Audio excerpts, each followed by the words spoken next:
Their destroyed tanks are all that remains of Russia's occupation of the town of Borodyanka outside Kyiv.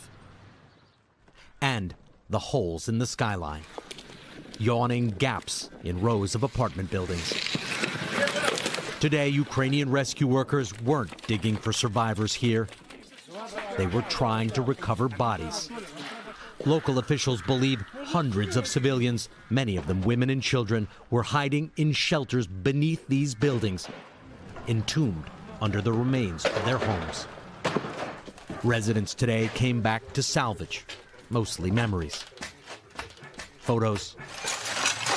Little else can be saved.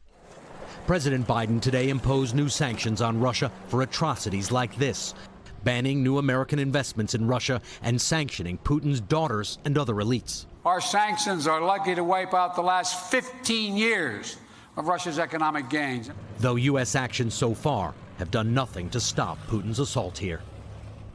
In nearby Bucha, Russian troops killed civilians up close, shooting people in the head. In Borodyanka, most were killed by airstrikes, but as many or perhaps more civilians died here. Tetiana and her husband came back today. They'd escaped to another town. What is it like to come here now and see your home like this?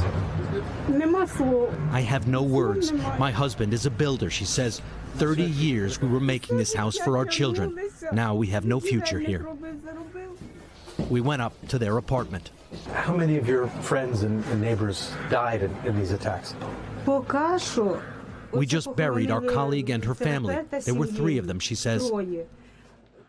Another of her friends, Ilona, and her father and her brother-in-law are under this rubble next door.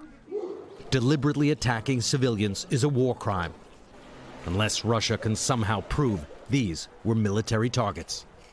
Tonight, a U.S. military official says all Russian forces have left the areas surrounding Kyiv and moved north to resupply for a possible move to the east, to cities like Mariupol. The scale of the devastation in that city is expected to be even worse than what's been uncovered so far.